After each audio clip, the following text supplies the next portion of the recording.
Bonsoir. Ce soir, j'ai envie de m'adresser au peuple centrafricain. Il se trouve que je suis, moi, la conseillère de François Hollande et que je suis sa conseillère aussi à l'international. Voilà. Donc si la France a actuellement des troupes en Centrafrique et essaie de faire de son mieux par l'intermédiaire de M. Le Drian et des troupes que nous avons là-bas, j'en suis en grande partie responsable. À ce titre, donc régulièrement, j'essaie de faire de mon mieux pour donner mon point de vue et donner des conseils. Dernièrement, il y a eu une présidente de la République qui a été nommée là-bas, qui s'appelle Catherine Samba Panza. Elle a été formée en France. Elle est venue étudier en France, je crois. Et j'ai écrit au Centrafricain il y a quelque temps sur mon blog, donc je vais poser le lien à la suite de la vidéo là. J'ai lu quelque part aussi quelque chose au sujet des génocides en règle générale. Et il apparaît que le génocide en Afrique est une chose trop fréquente, trop facile. C'est tellement terrifiant de prononcer une telle phrase. Le génocide est trop facile. Qu'est-ce qu'il y a de plus terrifiant au monde qu'un génocide ? Alors un génocide, ça consiste à assassiner une catégorie de personnes à cause de leur appartenance politique, à cause de leur appartenance religieuse. Un génocide, ça laisse des traces pendant 5 ou 6 générations.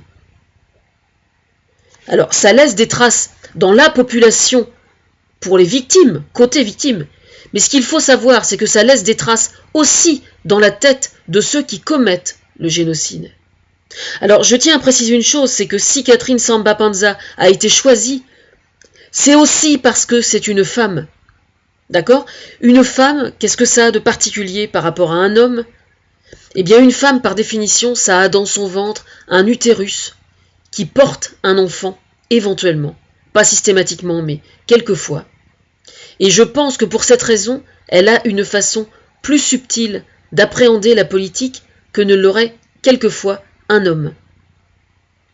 Alors, moi je ne sais plus, je dois reconnaître que je suis... C'est vous qui tenez les machettes, là, hein ? Vous qui êtes en grande partie, en plus, paraît-il, catholique, et qui vous en prenez aux musulmans, aux civils musulmans. Alors, je trouve ça absolument terrifiant. Pour information, je suis la conseillère, moi, de François Ier, le pape, aujourd'hui, là.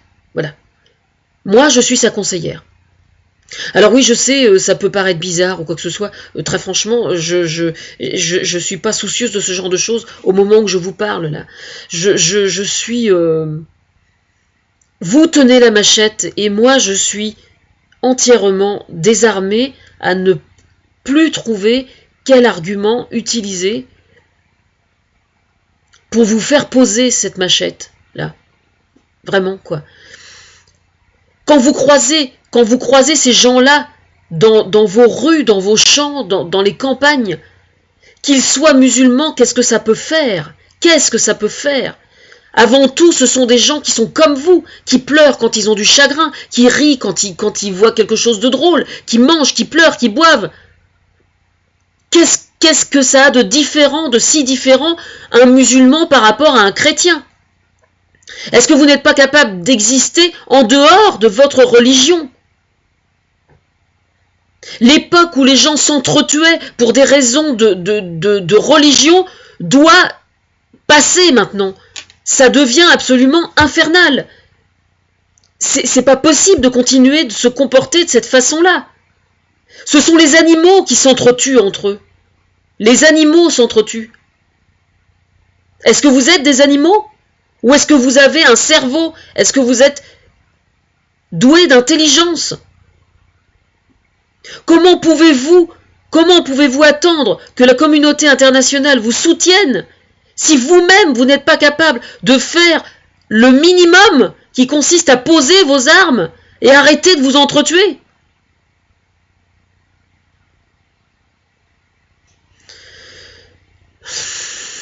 Je suis